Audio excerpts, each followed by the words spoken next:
Hello, hello, hello. You are listening to Bloom with Becca, the Bloom with Becca podcast. How are we, guys? Thank you for tuning in to another episode. This is episode 20. Can you believe it? Truly, I was struggling a little bit to come up with an episode idea this week. I realized I've never done like a get to know me. I know a lot of you know me. I basically wanted to do my own twist on, I'm sure some of you have seen it. This trend has kind of been and gone. It was like a trend on TikTok maybe a couple weeks ago. That's how fast trends come and go on TikTok. I honestly feel like a granny. I can't keep up. People basically laying out like things about themselves that they're embarrassed about, things that you don't see on social media because we all post our highlight reel. I'm gonna get a little vulnerable, but that is what this podcast is all about. So enjoy, grab yourself a drink.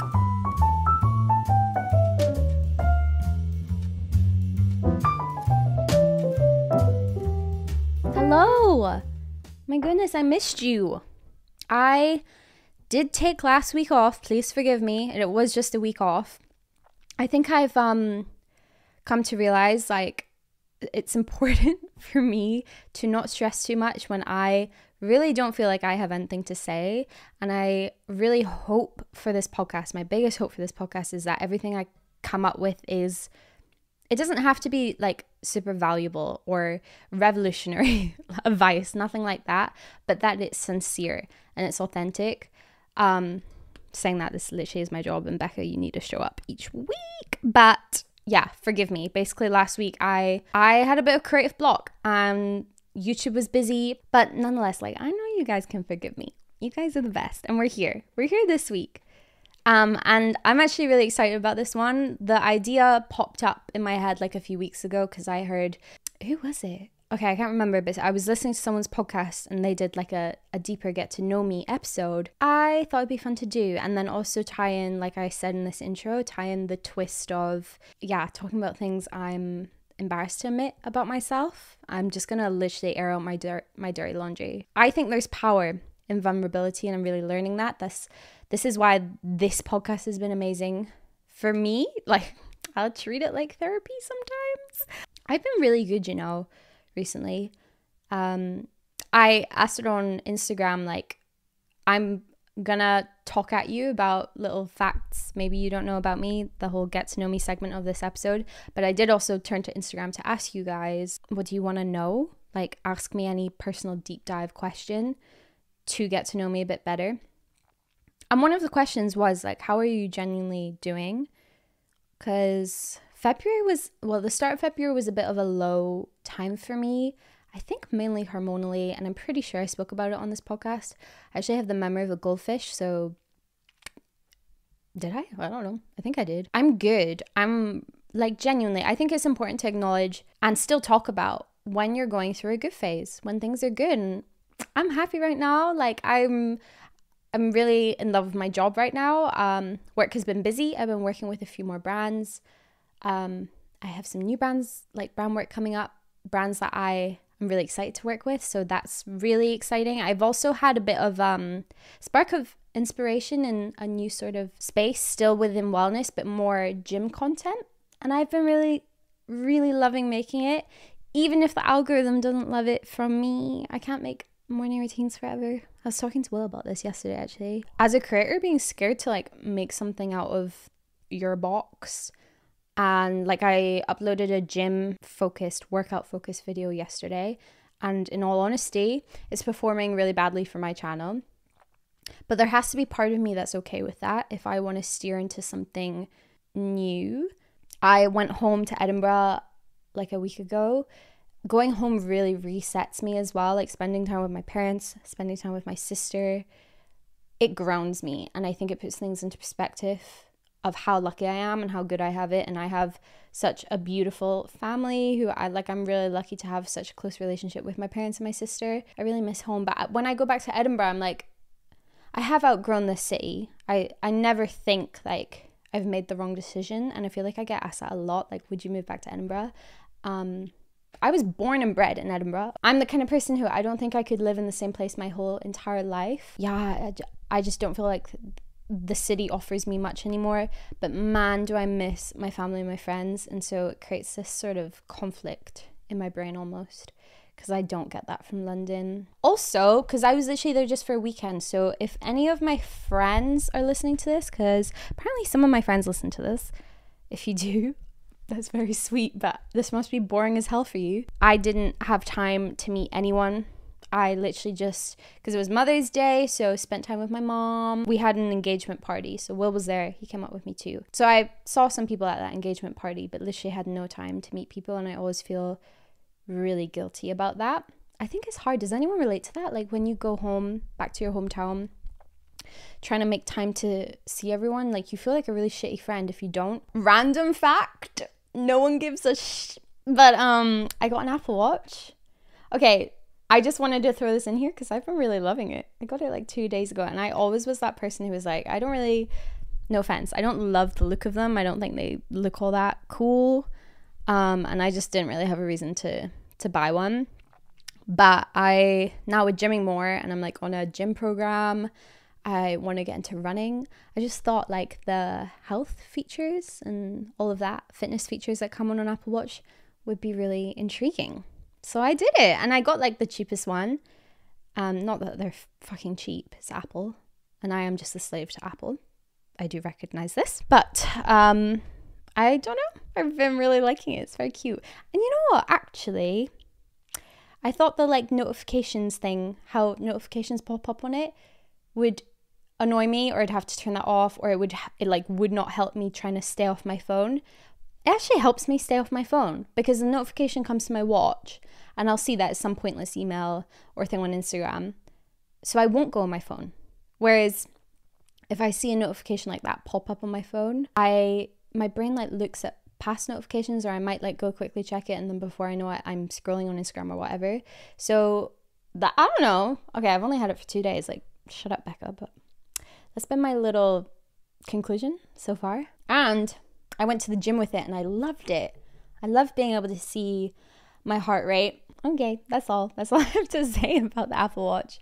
I kind of want to keep this catch up segment brief. I never do. I always say that, and it's never fucking brief, because I'm just going to be talking about myself for this whole episode, and I really hope that doesn't come off in a like me, I way. Last thing I'm going to talk about, just my quick little recommendations for the week, because I love to do this. I know not everyone's interested in TV and film. I'm really enjoying film recently, and the Oscars was on. We actually ended up staying up till like 1 a.m, which, listen, that's unheard of for me. I'm like a 10:30, I'm in bed kind of girl. I'm the boring friend.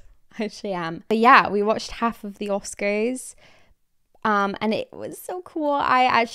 Part of me regrets not just watching it all, because I missed Just Ken. Don't get me wrong, it was probably the first thing I did in the morning because I knew that performance was coming. I watched it, and since then, like, Will literally blasts out I'm Just Ken every evening in our home. I think I should be concerned, actually. I'm pretty sure he has a real crush on Ryan Gosling. But it was different watching it live. It was like really emotional. You really felt when people won, and seeing the lead up and everything. I really, really liked it. I might maybe next year I'll make more of a thing of it, like a stay up Oscar party night. Okay, but actually what I meant to say were, my quick recommendations. I have notes. Okay, here we go. How to Have Sex, that movie. It's like I think it's a little British, like kind of lower budget movie. Did it win a BAFTA? I'm pretty sure it did. What intrigued me was that it had the actress, the like lead role in it, the actress. I recognize her from Tracy Beaker Returns. Did anyone watch that show growing up? I loved that show, and I loved her in it, and I should have freaking done a bit of research before talking about it. I can't even remember her name, but she's like so good, and this movie's really good. It's like got quite a serious, important message. Yeah, it's about 3 British teenage girls who go on a rites of passage holiday. I'm pretty sure they go to like Malia, and I've done that holiday. Ugh. Drinking, clubbing, hooking up. It should be the best summer of their lives. Yeah, it's definitely a really great film, raising awareness of like, I don't know, social pressure and the shit that goes on down on those holidays, like sexual abuse and very serious topics. And I think they did it so well. It was so real. Like, that movie felt so real, to the point where obviously it's uncomfortable, but that's exactly why it's important and exactly why you should watch it. But yeah, it was a great film. American Fiction, I watched that a couple of nights ago. Been wanting to watch it for ages. I'm pretty sure it won an Oscar. Really good, like so creative, incredible acting. Will actually said like he feels like we're entering this another sort of golden era in Hollywood, and it's really exciting to see like these more creative movies and these concepts just like that are so creative, and they're finally being trusted like to be made. I don't know, we're just seeing new stuff, like new ideas, and I don't know if it's like after the writer's strike. So as I said, I saw that TikTok like social media is fake, and then you'd swipe through and people would talk about things that they're afraid to admit they've never said online, because why would you say it online? And I really liked it. I didn't jump on it, but here's my variation of it. Basically, I don't know, I'm afraid to make this style content on YouTube, and that's why it's why I made the podcast, so it feels like we're just having a chat, and so you feel more normal and more heard. And I think close that barrier between like, especially doing what I do, like being in the wellness space. I never want you to look up to me necessarily. That's not what I'm trying to do. And I feel like sometimes on YouTube it might look that way, whereas I just want to be like your online bestie. That's what I'm trying to do. Get to know me. I'm gonna do like a quick, not fire round, that's the wrong word, but sort of shout facts at you. I've written my points out and I'm gonna go for it. So I was born in Edinburgh in 1998. So yes, I'm 25. And I know I don't really have a Scottish accent. That's probably actually definitely the thing I get asked the most, like when I meet new people. And don't get me wrong, I hate it. If you ever meet me, please don't ask me that question. I'm like triggered already. How did this happen? No, but for real, like I just talk the way I talk. I don't know, but I'm from Edinburgh. I lived in Edinburgh until I was like 22. Born and bred. I know there's a Scottish accent in there. Do I want to talk about this anymore? No, probably not. Also, if you like talk to someone who went to my school, who's the same age as me, like grew up similarly to me, we all sound the same. I don't know why we sound a bit American. We just do, maybe watching too much TV. No one in my home had a Scottish accent. Like my dad actually has a bit more of a Scottish accent now, but when I was younger, he sounded really like quite English. And my mum is Colombian. Another fact about me, I'm half Colombian. I'm really proud of that. My mum is one of 10. So I have a lot of family over there. My family over here, like my, what do you call it? My more distant family, like my cousins, etc. None of us are that close. It's a shame actually. But my family over in Colombia, everyone's really close. It's really lovely. And I have like 40 cousins or something crazy over there. My full name is Rebecca Maria Watson. I hate the name Rebecca. Don't get me wrong, like if your name's Rebecca, it's a nice name. I hate being called Rebecca because when I was a kid, I was always called Becky. Like my family called me Becky, which I love. Would only ever be called Rebecca when I was in trouble. I feel like a lot of people relate to that. So I now associate it with like, if I'm being called Rebecca, this is a serious conversation. Yeah, moved to London when I was 22. I got a social media manager job for a co-working company here in London. It was my first ever office job and I truly loved it. I grew up with my parents, my mum, my dad, and my little sister who is 4 years younger than me. She and I are very, very close. We literally call every day, and I'm really lucky to have that relationship with my sister. So many siblings, when you grow up, when you're adults, you lose touch. You're different people.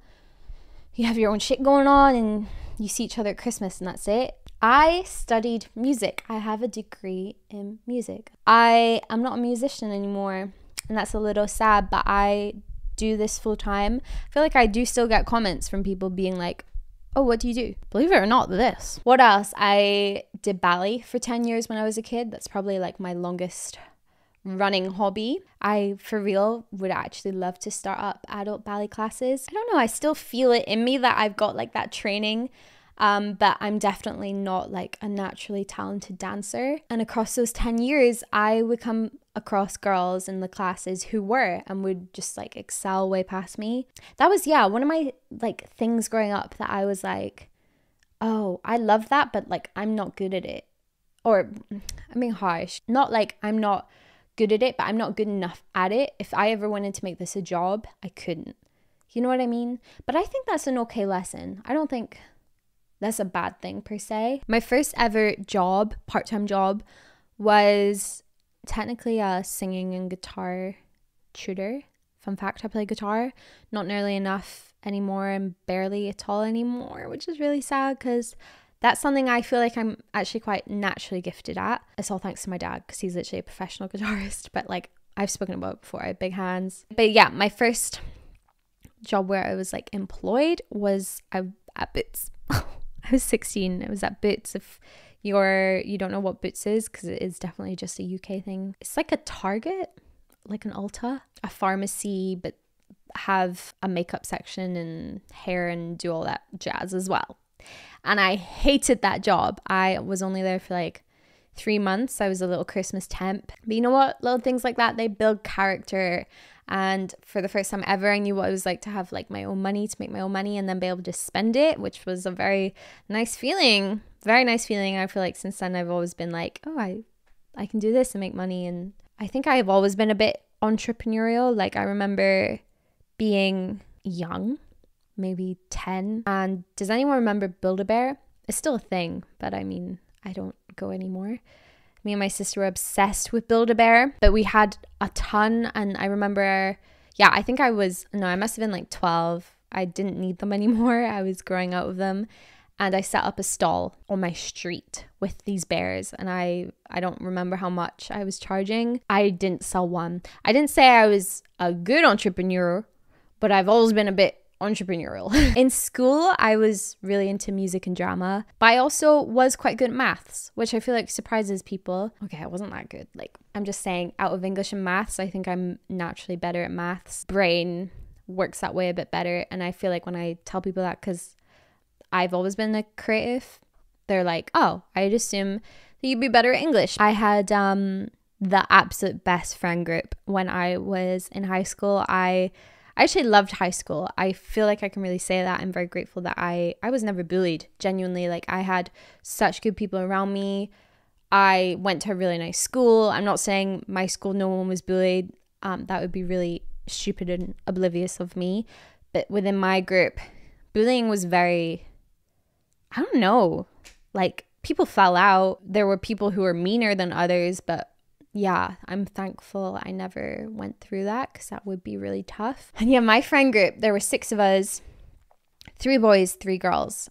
They were like my main group throughout high school, I'd say. We like really grew up together. We literally would compare ourselves to like friends. We all, well, not all of us, but a lot of us were obsessed with Friends. I was obsessed with Friends when I was younger. I was obsessed with Michael Jackson when I was younger. Another random fact. But we were so close, and I'm also really grateful to have been close to boys when I was in high school. And I don't mean just like in a fancy boys, have boyfriends. I mean like actually be close platonically. But sadly, we're not a friend group anymore. Actually, a lot of us don't talk anymore. That's just life, isn't it? And I now really miss having like a core friend group as an adult. I think that is something I actually got asked a question, like, what's one thing you would immediately change in your life? And I wasn't going to answer it because I don't know, and I don't like thinking that way. Not saying like it's a bad question. It's a completely valid question, but I would rather not let my brain go there. But actually, that is definitely a big one. I would absolutely, I think I would be a better person, a happier person if I had a core friend group. Like what I had when I was younger. And I know it's not the same when you're an adult. Things are a lot harder, but especially if you're an adult who lives in London or a big city and you're all very much far apart. I love living in London with all my heart, but sometimes I catch myself being like, do I just like being able to like say that I live in London? Like, it's cool, I moved to London. And like, you know what I mean? When you're talking about someone who's doing well, you'll be like, oh, they moved to London, or they moved to New York, they moved to the big smoke. I'm really generalizing here. I'm not I don't know, but like that assumption, I kind of like having that tied, which is wrong. It's kind of not cool, actually. Like, genuinely. I love it. Don't get me wrong. I don't regret it. I love living here. I don't think it's my forever home. It's been interesting for my 20s, but I don't know. The longer I live here, the more I realize it's actually not that cool. And in a way, you know what's cool is to have really close relationships with people and like know your neighbors. To be able to check in on your neighbors. Love thy neighbor. Quote from the Bible, isn't it? I think. To really like not just be in your own bubble and to have a village of people that you care about and that know you. London, everyone's in a rush. Everyone's just thinking about themselves. And this isn't new, like everyone knows this, but it is different when you live here. It makes you a bit meaner. It makes you have that sort of edge to you because you have to. And you kind of assume the worst in people. Yeah, and it's really big. It takes 2 weeks to arrange plans with anyone. You literally book people in advance by like a month sometimes. It's ridiculous just to see a friend. But that's how it is. Everyone's really busy because if you live here, you probably work quite a lot because you're paying for it. It's expensive to live here. I'm engaged. I got engaged. It'll be 2 years ago this summer. I got engaged when I was 23, which is quite young. I think that's young. I am hoping to get married next year. Another fact about me, I want kids more than anything on this planet. I want to be a mom. I'm one of those people that it's like, there's no question about it. I want it so badly. We got Mochi 3 years ago, who, like, getting him's probably the best thing I've ever done. I'm allergic to pistachios and cashews. And that's it. I'm going to end the get to know me fast round section there. That was really random. I made some notes, but then I found myself going on like a bit of a tangent. That's why I love long form like podcasts, because you can really get to know someone a bit better. There were moments in there where I was quite honest with you, but I now want to talk about things like I'm genuinely ashamed to admit, things that are going to feel a bit uncomfortable for me to talk about. Nothing I'm not wanting to share. So I have always been a good singer without tooting my own horn. But I remember being 8 and like auditioning for a choir, and we all had to sing individually in this room. And it sounds arrogant, and I know a lot of people think this when they hear themselves sing and think they're good, hence why X Factor is a thing. But I remember thinking that young, like, oh, I can sing. Like I'm above average. I naturally am quite good. Also in school, for whatever reason, we had a teacher for a couple of years in primary school who made us sing the register. But even like little things like that, I remember thinking like, I'm a good singer. And I remember people would say like, oh yeah, that's like Rebecca's thing. She can sing. However, there's a part of me that feels like I wasn't good enough. Actually knows I never would have been good enough to have taken the singing career as far as I would have wanted it to. I know there's a million things wrong with what I just said, and it goes against a lot of what I believe in now, and it's quite a toxic mindset to have. I know that.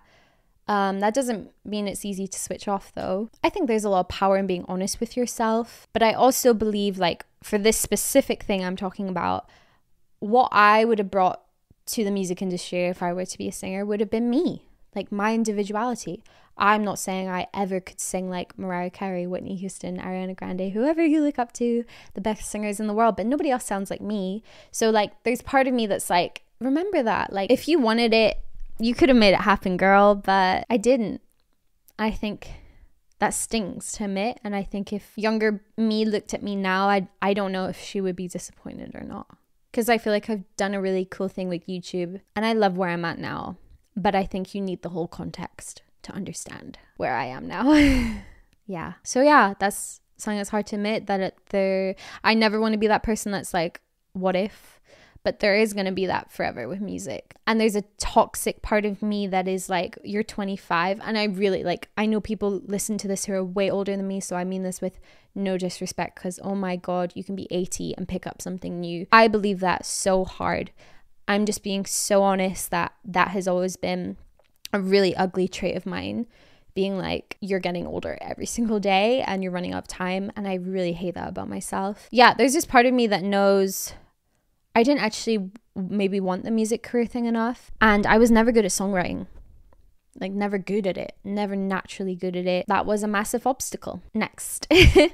I'm so insecure of not sounding articulate enough. Again, without tooting my own horn, I know in myself I'm an intelligent person. I know I'm very socially aware. I know I'm very emotionally intelligent. I genuinely think I have never struggled with that. I've been shy, intimidated in social situations, but I've always been quite like attuned. Is that a word? See what I mean? I don't feel like I'm the most articulate person, but yeah, just like quite switched on with different situations. And I think I've always been really good at reading people. I'm also like, I'm not a people pleaser anymore.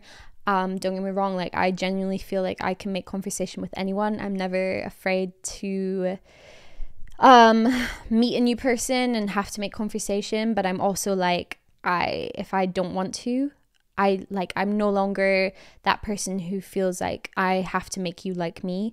I might not like you, and that's okay. We're just not compatible, and it really doesn't bother me. I actually can be a little cutthroat. If I don't like you, then I'm not gonna make time for you. But I really don't see that in a bad way. However, okay, back to the not sounding articulate thing. I don't know, sometimes I think I come across as ditzy. Yeah, not the most intelligent, and that's, I don't know. I think I sometimes struggle to put things into words. I grew up bilingual. When I was a kid, like before school, my mom is Colombian, she speaks Spanish, and so I had Spanish and English in the home. I don't have any learning disabilities or anything, but I remember when I first started school, I was put in the lowest set for like everything, apart from maybe maths, but like your reading, your writing, the literacy skills. And that kind of made me think like I'm dumb or I'm not good at that. But over the years I got better, and I think I'm fine now.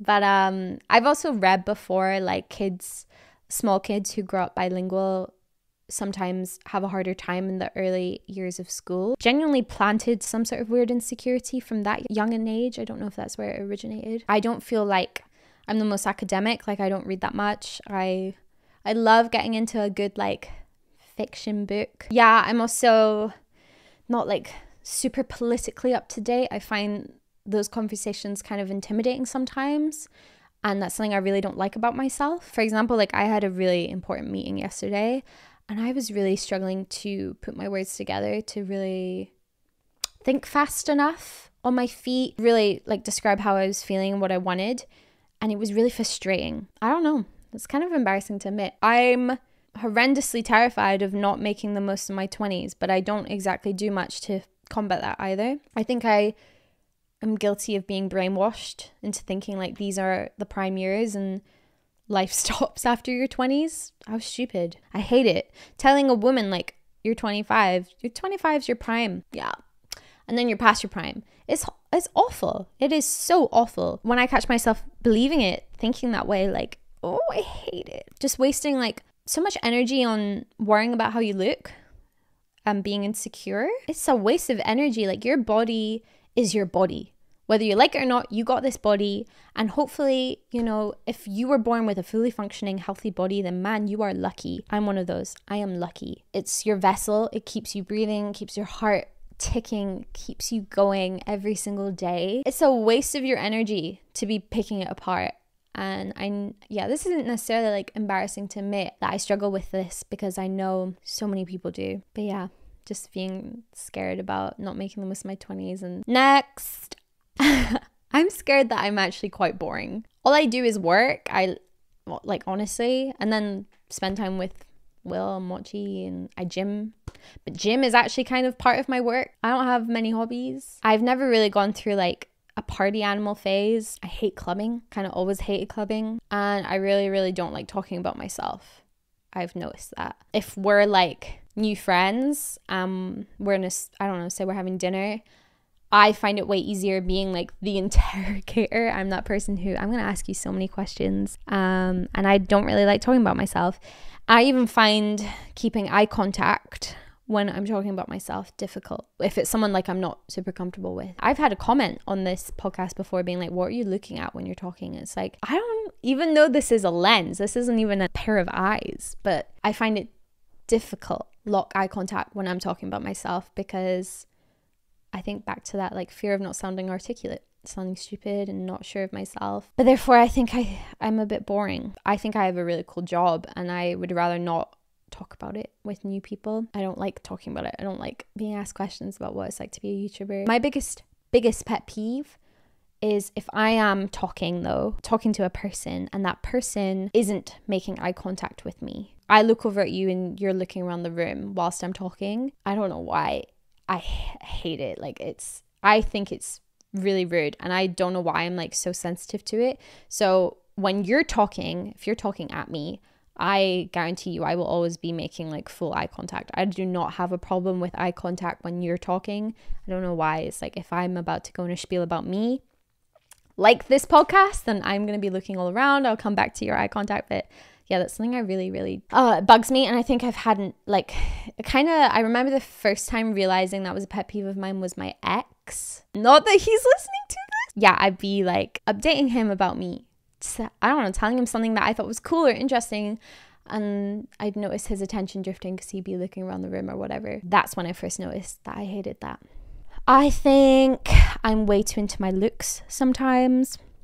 I've spoken about this quite a lot, like growing up and just putting too much importance on looks, how you look, and trying to be pretty in this society. And all stems from there. And don't get me wrong, like, it's okay to feel good when you're looking good. It's bad if I feel like I look bad, then I feel really bad. I don't like that. I compare myself to others way too much, especially doing what I do. Sometimes I'm afraid that I feed into toxic content within the wellness space. Sometimes I feel like I have to make a thumbnail a certain way or a title a certain way in order to get clicks, and I kind of don't like that I succumb to that. I'm jealous of creators who can do it all.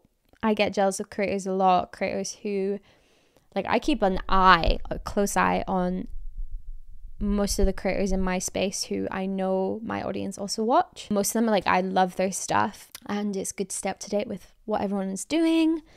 But I also get really jealous, and I think that's normal.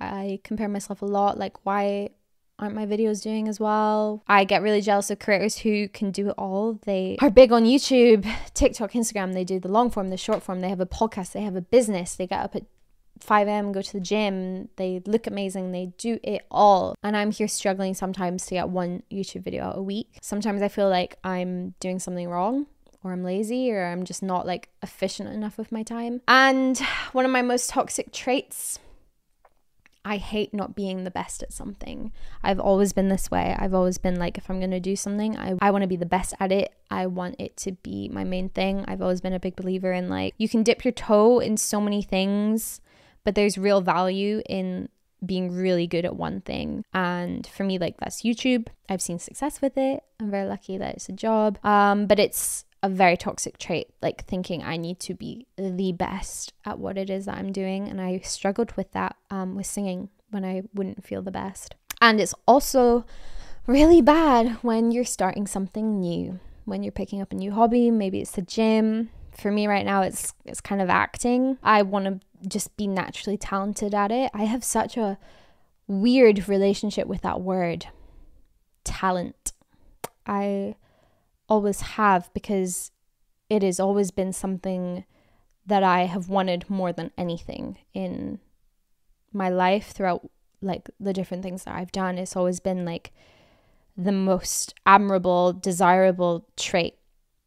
A talented singer, a talented actor. Yeah, I kind of hate that word. Your talent, how talented are you? Anyway, I just aired out my dirty laundry, and it felt kind of good. Some of that was not nice to admit. Some of it's a bit ugly. Like I said, I'm really enjoying this more honest, real, authentic side of social media right now, and steering away from the picture perfectness. Your questions. Someone asked, do you ever feel like you've rushed into being a fiance too quickly, or getting a dog too quickly? This is a really good question. I would say, like, I did these things quite young. Yeah, like, got a dog when I was 21, 22, and then got engaged when I was 23. And that was never the plan. When I was younger, I was the kind of person who was like, I don't want to get married until I'm 35, which is so stupid because you don't know what life has in store for you. I don't know how to describe it, because I know we all hear the, like, When the time's right, it's right. When it feels right, it's right. When they're the one, and you know, like all of that. So what does that even mean? I don't know how to describe it. When you're there and you know it's right, like your God-given gut instinct is one of the most powerful things that you have, and you should listen to it. Plus, like, I was nagging Will. Like, we've been together for, I think it was like 4 years when we got engaged. So I don't know, I wanted that. So yeah, and I also knew like we can take our time with the wedding. I will say, like, it's been a little tricky, like being fiancés for this long without the wedding planning, because I feel like there's so much expectation from other people, and like you go onto social media, and honestly I fucking hate it, and it's my problem, but like you see these people who've gotten engaged and within 2 weeks they're like, come wedding dress shopping with me, which is beautiful, and I'm so excited for you, but I'm just in a very weird place of all of that's very, this is what I mean by like, I feel like I cannot do it all, and I look at some people and I don't know how you're doing it all. Getting a dog young is a huge responsibility, and I think a lot of people don't think it through enough, because you are signing up for, like, you can never just fuck off traveling for 2 months. I don't know, unless, like, hypothetically, like, I could leave Mochi with my parents. We have an option, but we don't want to, because he's literally our son. I love him. I'm sure all dog owners listening to this understand, but I never owned a dog before Mochi, and the bond that you have with your dog is like, it is so special. I can't imagine being a mum to a human baby if this is how I feel about my fur baby. And when I moved to London, I had to do it by myself for 2 months. So, and it was like within his first year of life, like he was still a puppy. He wasn't even 1 yet, and I missed living with him for 2 months, and I was like, I'm never fucking doing that again. Yeah, but it is like Will and I can't just, I don't know, go to Thailand for 6 months. I have a friend who's traveling Asia right now, and it looks incredible, and yeah, we can't do that, but we know that, and it's worth it for us, and I would never ever change that. But you have to be so sure of that decision when you get a dog. Worst part about being a YouTuber. I am always kind of hesitant to answer these questions, because I never want to be naggy or be one of those people who show up on social media being like, I only made 10K this month. It was a really difficult month. Like, fuck you. We have it so easy. We are not nurses, doctors, firefighters, school teachers. Like, our impact on society, our contribution to this world is I hate to shit on my own career, but like, it's minimal.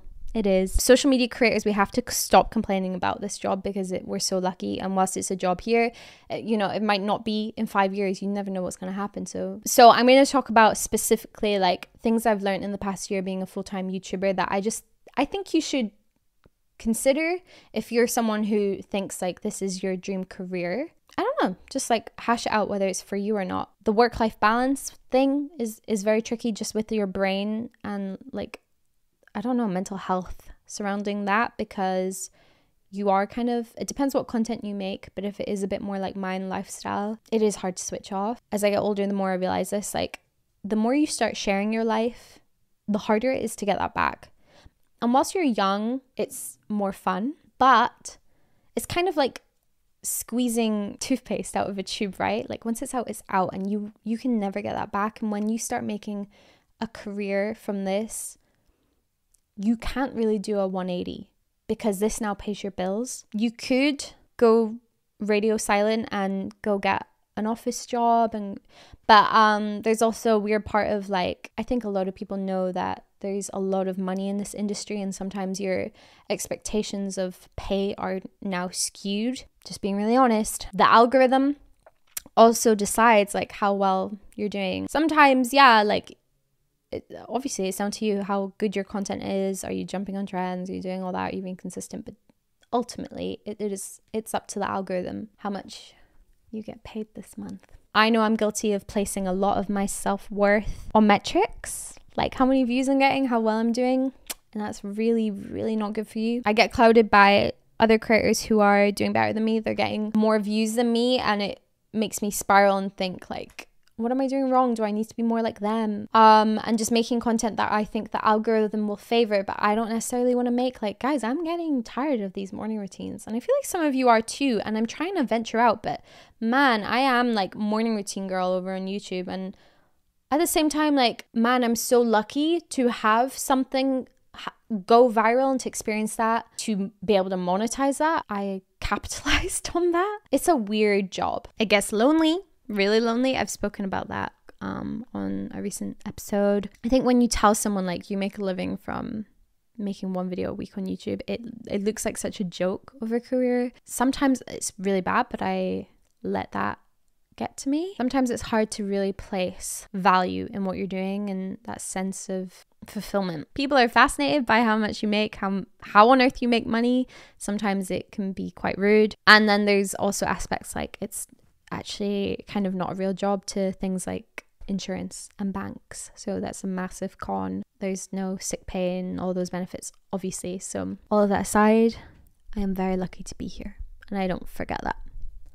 What's your biggest insecurity?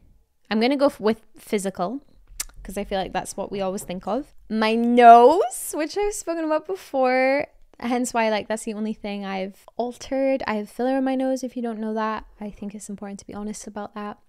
I have been insecure about my nose since I was before I can remember, like before you should have insecurities. Just realizing as a kid like, oh, my nose isn't as cute and perfect as like the other girls in my class. I don't know, you think about like if my kid thought that way, that makes me so sad. It's just the way we are raised. It's the way we are. It's the way we're taught to think. One I've actually never spoken about, and I don't even like admitting it. I feel like not a lot of people would think this about me, is my skin tone. Like that's such a random one, I know, and without context that makes no sense, but I'm really fair, and I'm also half Colombian, and I feel like that it sounds so terrible, but I want to be careful how I word this, but there's part of me that like I always feel better when I'm tanned. I always feel like I look more like quote unquote myself, quote unquote Colombian, which I know is terrible because Colombians come in all different colors and that's beautiful. I've just had a really hard time embracing being so fair. And like my mom's really fair for a Colombian. She's beautiful. My dad's really fair. I don't know why. I think it's just like the way I grew up. I remember I first fake tanned in S2. Like I must have been 13, and it wasn't like I was rubbing on Bondi Sands. I remember I used like a tanning lotion, and then I remember when I was a bit older and the very, very few days that it would get sunny in Scotland, I would sit out on it for hours. Yeah, without sun cream, and then like I would get tanned and feel really good about myself. So that's something like, yeah, I don't know how to work on. Like I still fake tan. I hate fake tanning. It's so annoying. Yeah, that's definitely one of my biggest insecurities. Biggest fear, this is not anything unique, but yeah, fear of loved ones. I don't even want to say it out loud because it literally makes me paranoid, but fear of loved ones, losing loved ones being hurt, like all of that. Oh god. How would I describe myself to a stranger? I quite like this question because I feel like I really have to think about it. To a stranger, as opposed to like how a friend would describe me or something. I would like to think creative, hardworking. I think I am kind. I think I am quite calm. I'm really, really quite mellow actually. Is that enough? That's not like really exciting, but that's how I would describe myself to a stranger. Are you on birth control? Do you use any birth control right now? Did I do a whole episode on this? I think I did, or like half an episode. I am currently not. I was on the implant, like the arm implant, for 7 years. I wanted to get hormones out of my body. I wanted to know my body well at hormones. And I just was like, well, I don't think I need this. Like, why have I jumped on contraception when I was 17 because that's what I felt like I was expected to do and what everyone else did. And now I'm like, well, I don't need to be doing that. Do you suffer from imposter syndrome? I feel like I've been talking for so long, so I'm going to answer these a bit more quickly. Yeah, imposter syndrome, absolutely, absolutely, absolutely. Sometimes I don't know why I'm showing up online trying to give advice. Sometimes I don't know why I do that. I don't know if anyone cares. I don't know why people listen. Tell us more about your nut allergy. I also suffer from a nut allergy. I've been allergic to nuts my whole life. I realized I was talking about how I had that really bad reaction in a couple episodes ago, however long ago. And I made it sound, I rewatched it. I made it sound like I'm allergic to peanuts, and I'm not. I was when I was a kid. I ate a chocolate covered peanut. I don't think I explained it very well, that the chocolate cashews in it, because it was vegan chocolate, so I'm allergic to cashews and pistachios. I've always been very like, I think because I've had it my whole life, I'm like, I do not like that being part of my personality, which is hilarious because I actually included it in the get to know me. And I feel like whenever someone's like, give me a random fact about you, that for some fucking reasons what comes to my head. How exciting. See what I mean? Sometimes I'm like, I think I'm a bit boring. Yeah, I finally have an EpiPen after my dilemma I had a couple of weeks ago. Yeah, nut allergies are very serious. People die. It's important to know how severe yours is. I don't really know how to give advice on this because I really don't think that I handle mine well. So I'm just answering this question from like talking about it. I think I freak out my loved ones and those around me because sometimes I am so blasé about it. Yeah, I should be better. When I'm ordering at a restaurant, I don't always say. Okay, right. Yeah, I'm going to end that there. You guys asked some really good questions. This episode's been a bit long, and now, as you can see, it's getting dark. It's the evening. I haven't been feeling that well today, so I knew I had to get this podcast done, and I'm glad, but I'm now going to rest, because rest is good. I've had quite a busy week, but thank you so much for tuning in. I really enjoyed making this one. I'm so sorry, if it wasn't if it wasn't that interesting, I imagine you're not still here. But for those of you who found it interesting, thank you so much for allowing me to just ramble. And yeah, I love these kind of episodes. Episode 20, thank you for joining along on this crazy ride of Bloom with Becca. It's been fun. And I love you guys. I hope you have a wonderful week. See ya in the next one. Thank you, my loves, for listening to this week's episode of Bloom with Becca. Be sure to follow the Bloom with Becca Instagram page to get involved each week with your questions, your stories, your thoughts on different topics, all that good stuff. I'll see you guys next week for a new episode. Love you. Bye.